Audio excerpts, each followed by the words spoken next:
And don't forget to introduce the person after you. Mm-hmm. Well done. Okay, we are live now. Welcome to all. We are here today to celebrate the signing of AB 86, a bill to bend the pandemic curve we've experienced toward in-person and ongoing learning. A bill that will bring our children back to school and carry our state forward in its next successful step on the road to recovery. Almost exactly 1 year ago, at the beginning of March, we were beginning to become aware of the strange new virus that had arrived in our state on the Grand Princess cruise ship in port in Oakland. Case counts began to rise on the ship and in the state. Schools were rapidly closed in March. And with multiple COVID spikes since then, most of them are still struggling to reopen fully for in-person learning. We've learned so much since then. Our public schools have been heroic in getting meals and technology to students and families, in learning how to teach digitally, and finding new ways to wrap around many of our most vulnerable students. Meanwhile, as a state, we've learned how to test and treat for this disease, how to address outbreaks, how to put mitigation strategies in place that allow people to be safely together. The CDC and our own experience and research tell us that these strategies, facial coverings, ventilation, careful hygiene, physical distancing, do prevent transmission of the virus. Yet we also know that these things require resources. And this bill brings $2 billion to schools to support safe school reopening for all children, beginning with the youngest and the most vulnerable, and adding grade levels as rapidly as safely possible.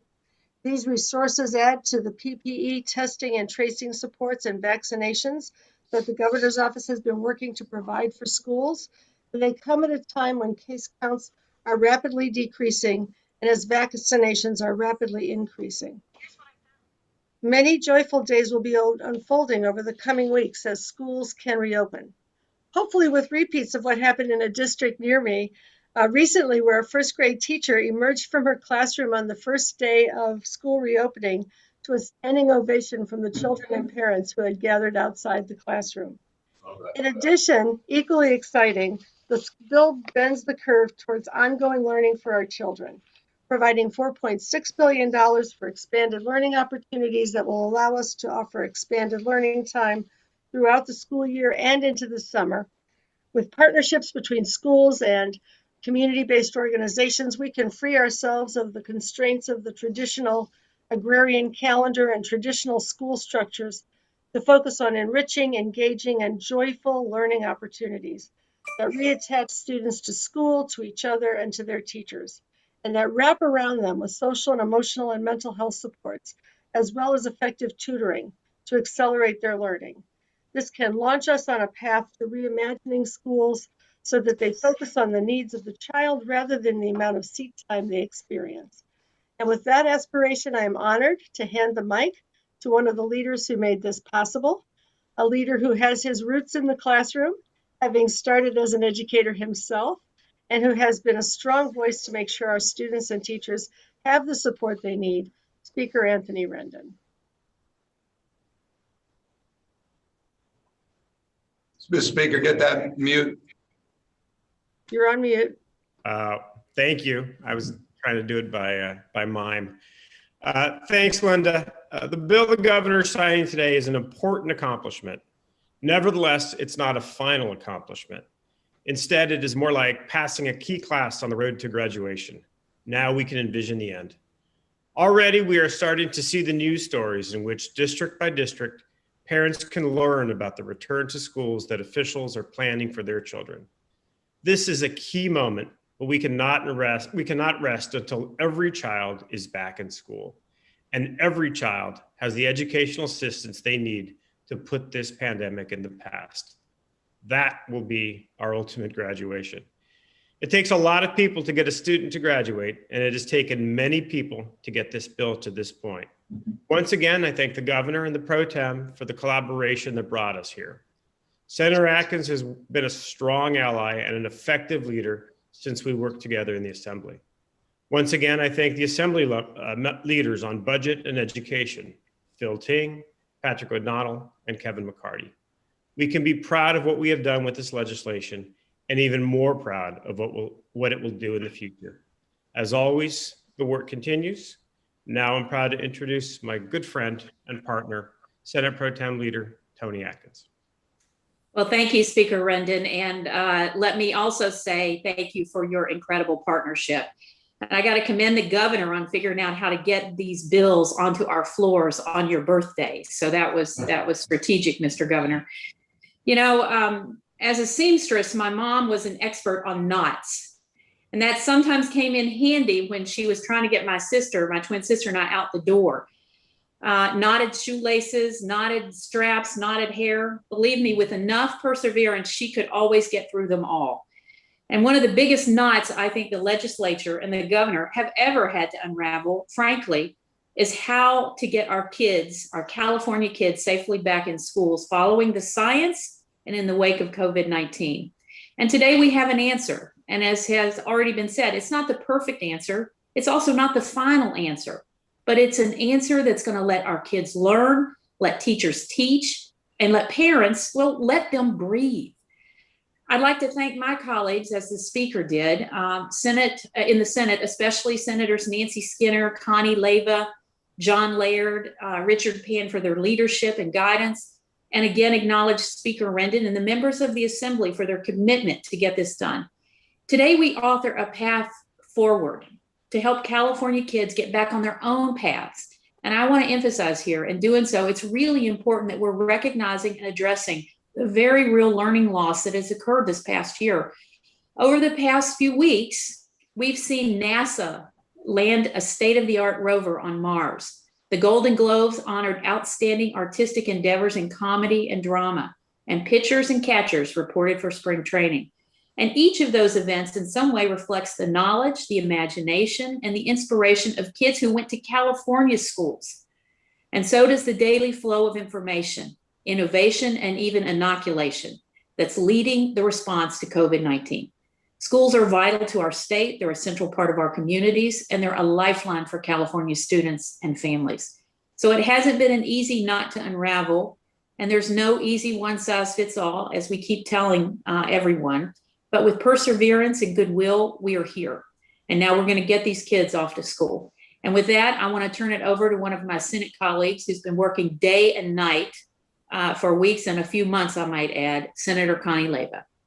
Thank you, Madam Pro Tem. Good morning. I am thrilled to be here. We know that our children are our future. We know that they're our future leaders. And we know that this past year during the pandemic has been hard on everyone, on teachers, on parents, and certainly on our children.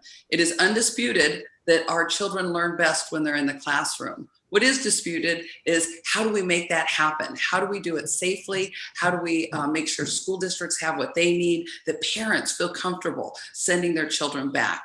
And I think that we have taken the first step in that direction, working with my Senate colleagues, the Assembly, and the governor's office. We offer this bill, which is being signed into law today, as a first step to getting our kids back to school. This, as I said yesterday, this is my first pandemic. And I think it's everyone else's first pandemic. And we're all just trying to figure out how to do this in the best way possible. It won't all be perfect, but I know that everyone involved in this was thinking and coming from a place of their heart and thinking about how do we best help children, parents, and our teachers. So honored to be here. And I now get to turn it over to Assembly Budget Chair, Phil Ting. Phil? Thank you, Senator. Again, it was so great working with everyone. I have two children in San Francisco public schools, and they've been Zooming since last March. And I've seen the effects on them firsthand, whether it is their drop in their desire to learn, their withdrawal, their inability to connect with friends. I mean, we've seen the devastating effects. And that's why, as so many of us, we really wanted to have pushed this issue so urgently and to move it as fast as possible. We really appreciate the leadership that everyone's shown. And frankly, it is so difficult. We have over 1,000 school districts. We have urban schools, rural schools. Everything that we were doing was trying to assist everyone, but also trying to make sure we didn't slow anybody down. And it's so difficult when you're trying to make something work for LA as well as for Shasta. And so this is really the best that we could do for the entire state, given this amazing pandemic, which hasn't, frankly, impacted everybody equally. And so our school districts haven't been impacted equally. And so again, to echo my thanks, let me just thank the governor and of course, all our Senate colleagues who really have been just phenomenal. I think a lot of late night phone calls, a lot of weekend conference calls. We even had a conference call meeting before the Super Bowl. So the work was tireless for this effort. Let me also just thank, my speaker, Speaker Rendon, as well as Assembly members McCarty and O'Donnell, and a real special thanks to our budget staffer, Aaron Gable, who really, gave up birthday parties and worked weekends, and every hour was spent on making sure that our kids got back to school. So we're going to take this as a first step, and we're going to go home to all our districts and beg all our districts to open up, use this money, and do everything possible. I know I got a big hurdle with my own district in San Francisco, but I'm so excited to be able to offer these resources to open up, as well as to help with the learning loss starting this summer through next year. And with that, I'm going to go turn over to my Senate counterpart, Nancy Skinner. And one fun fact between the two of us, we grew up in the same school district in LA. So I'll turn it over to her and just thank her and the three senators for their incredible work. And thank you so much for your partnership. Thank you, Budget Chair, Assemblymember Ting, and of course, my colleagues so far, Speaker Rendon, Pro Tem Atkins, Senator Leyva, and of course, the governor. In a pandemic, details matter. COVID is still raging, and as many parents who legitimately want their children back into the classroom as soon as possible, there are many families who legitimately are still afraid, with good reason, to send their children back because of the fear that the family members would be exposed to COVID. And we know that even though we have got caseloads down, there are people still dying, and many people who get this virus have long-term health impacts. So it was essential for us to land on a plan that maximizes safety so that everyone, parents, teachers, staff, our kids in our communities can feel safe to go back to the classroom. And to do that, our schools need resources. And we did that. That's what this bill does a great job on. And it was also necessary for the plan to be flexible so it could work for each school site, because we know there's many school sites that have windows that don't open, that have no ventilation system or a faulty one, and so many other factors that school has to accommodate in order to be safe. And I want to thank the governor very much for helping our educators and our school staff have that extra reassurance of safety by your setting aside a good amount of supply, 10% of the supply of our vaccines, to get in the arms of our educators. And I just really, really thank you for that. It's not a requirement for getting our kids back in the classroom, but at least it's available for them. So I feel very confident that the resources provided in this bill, in combination with those we anticipate from the federal government, will provide us the sufficient funds for our classrooms to open safely. Now it's up to our educational professionals, from teachers, staff, principals, superintendents, and their school boards, to move expeditiously but cautiously to reopen in the ways that reflect their unique circumstances and the public health needs of their students, staff, and communities. So I'm really happy to be part of this, and thank you all.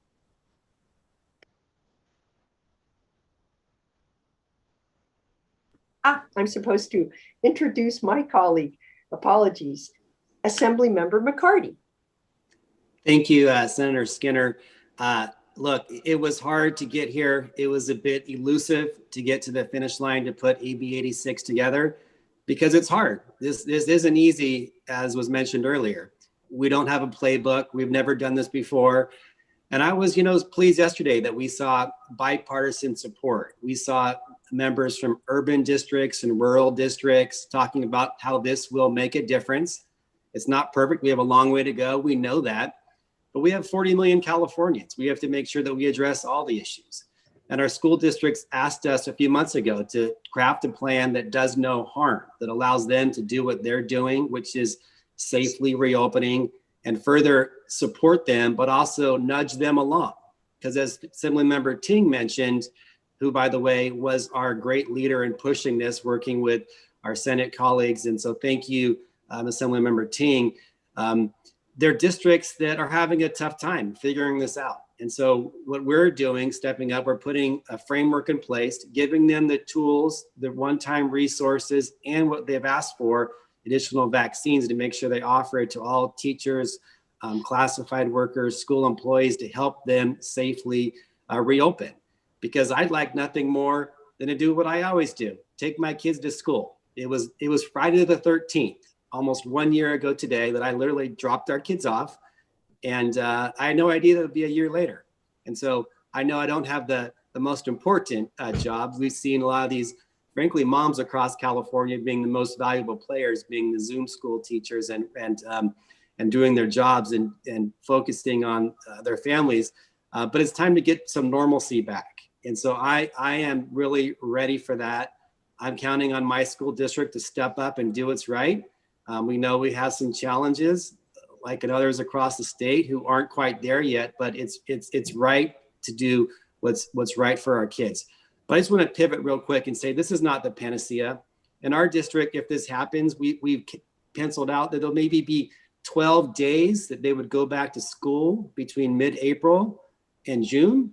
And so 12 school days with hybrid learning isn't going to address all the learning loss that we've seen across the state. And as this PACE research has outlined, it is tremendous, especially with our most struggling students, our English language learners, our low-income communities. We need to make sure that we stay at it and address this learning loss, not just this summer, but next year and the following year as well. So this is the first step, and we're going to stay at it. But this is an important step that Californians wanted us to work together. And we did, and we have a bill we're signing today. So I think this is going to be very helpful for our state rebounding from this pandemic. And with that, I'd like to now introduce my counterpart in the Senate, Senator John Laird, who was instrumental in getting us to a final landing spot as well. Senator Laird. Thank you very much, Kevin. And thank you, Governor and Pro Tem Atkins and Speaker Rendon and fellow colleagues. This was a really productive cooperative effort between everybody, and today the schools win. And I have to say, there must be something about staff members and birthdays, because Kimberly Gonzalez of the Senate staff that really supported us in this had a birthday smack in the middle of it. And we are very grateful for the fact that she put this first and really helped us get to the end. When the governor first proposed this, the pandemic was surging. And as we finalized it, we are really on the upswing. And the bill is divided into two parts, and it addresses each of those situations. So there's $2 billion to really incent schools to open, to really give them the confidence to do it. And there's $4.6 billion that really says we will address the learning loss and what our students lost in this period of time in bringing them back to school. In our debate, there was a call for uniform standards, and there is a uniform standard in this bill. It's flexibility, so that the over 1,000 districts in California can open in the way that works for them. And there was pressure on us to legislate public health guidance. We didn't. With the vaccines, we followed the CDC. They said that teacher and school employee vaccinations are recommended, but not mandated. And we did that. And so not everybody got what they wanted, but people mostly got what they asked for. And we made this workable. And in the Senate, it was unanimous in the committee and on the floor, which is a tribute to that. So I'm really pleased that we got to this today. I think it's really going to help our schools reopen. And it's a tribute to everybody that's on this call. So let me turn it over next to somebody that was really helpful in this whole process, the Superintendent of Public Instruction, Tony Thurmond. Senator Laird, good morning, everyone. Today I'm joining you from the California School for the Deaf in Riverside, Go Cubs. This is one of the 3 schools that the California Department of Education oversees directly. And like all of the 10,000 schools in our state, we are working with our school to also figure out how to open in a timeline that is very similar to what is laid out by the bill that's being signed today. In our case, because we have students who live at the school and then go home on weekends, a big thrust of what we need to do is provide rapid COVID tests so that our schools can have an awareness on a daily basis of what the risk for any COVID transmission might be and for any infection rates. And so it is with that that I say to you that I believe that this bill may in fact be one of the most important bill signings that we will see in the entire legislative cycle this year.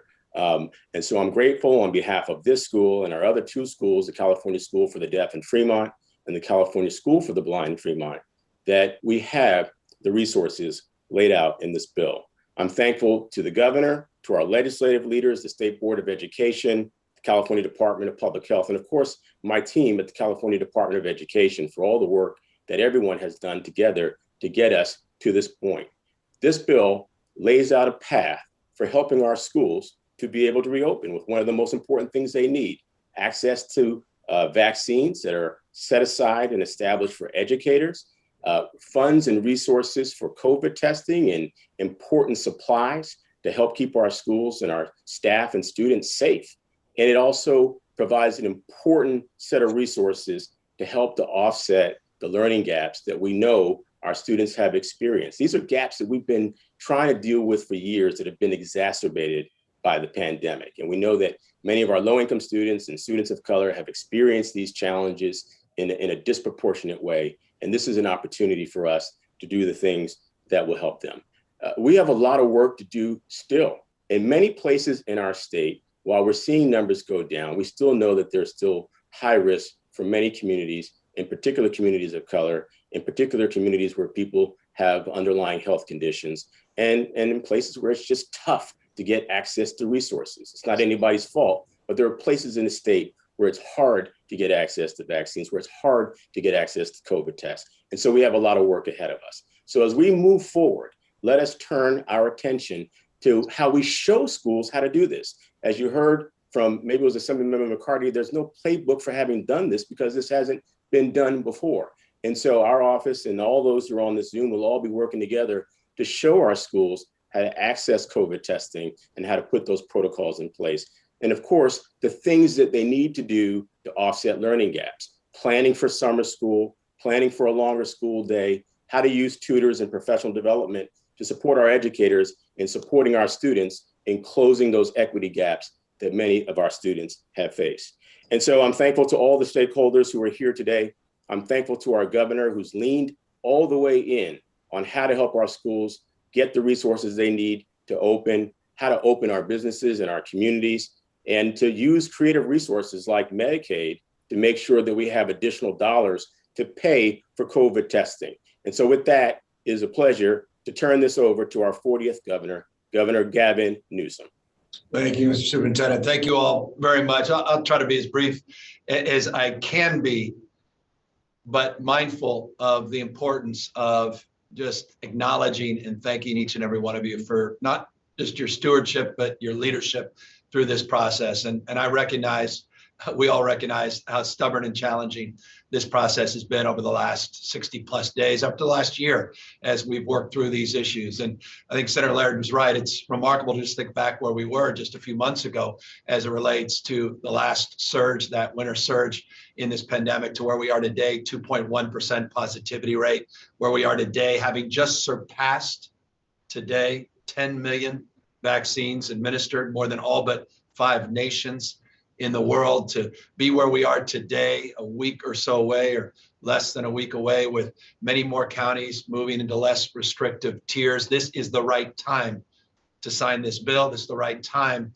to safely reopen for in-person instruction our schools, focusing on those cohorts that are most impacted by this pandemic, most impacted by the challenges associated with distance learning, K through 2, 3 to 6 cohorts that include our most vulnerable at-risk youth, our homeless foster youth, those as English as second language learners, folks with individual intellectual disabilities, not just physical disabilities, and building confidence as we build the cadence, not only of testing, but of cohorting, to ultimately see this scale. And so I have great confidence, great expectation that we'll see that happening and taking shape all across state because of each and every one of you that stubbornly kept at this, didn't walk away, and moved this bill forward in a bipartisan way. I think that's just something that needs to be repeated.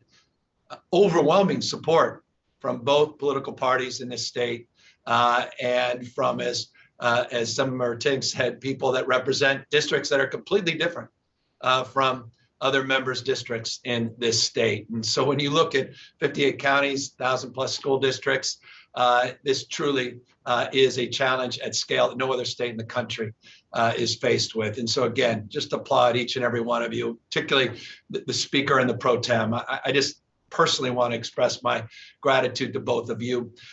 We've had the opportunity to meet on a consistent basis over the course of the last many weeks. And that commitment, that resolve, not the passing interest, the commitment and resolve to get to this moment was demonstrable in all of those interactions and all the hard work that the two of you did. And I just personally want to extend that gratitude to both of you because we wouldn't be here without you.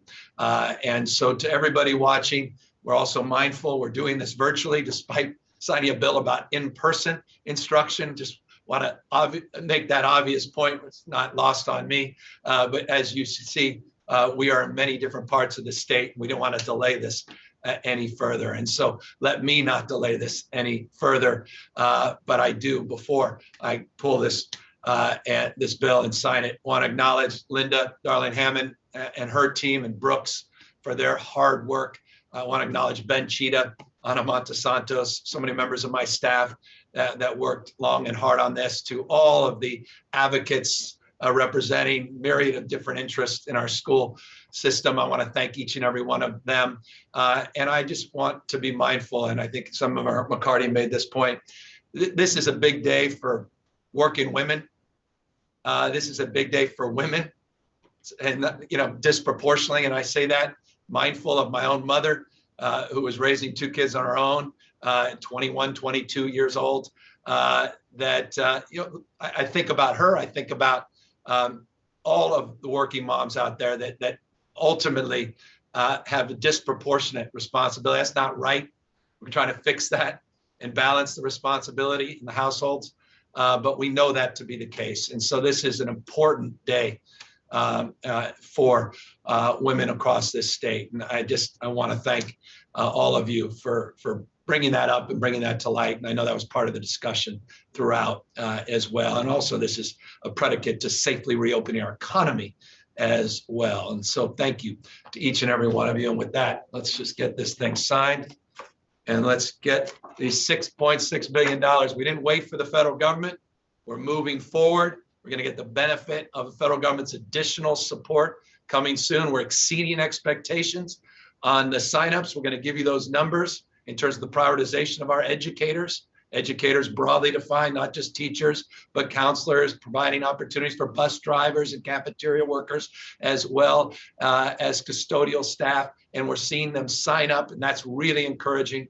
So I'm here in the spirit of not just gratitude, but optimism that this bill is going to really accelerate openings all across the state. And with that, let's get that $6.6 billion out into the districts. Thank you, all of you, for your incredible work and leadership. Thank you for the privilege of being able to sign this bill. And thank you, Mr. Superintendent, for holding all of us to account throughout this process. Appreciate each and every one of you.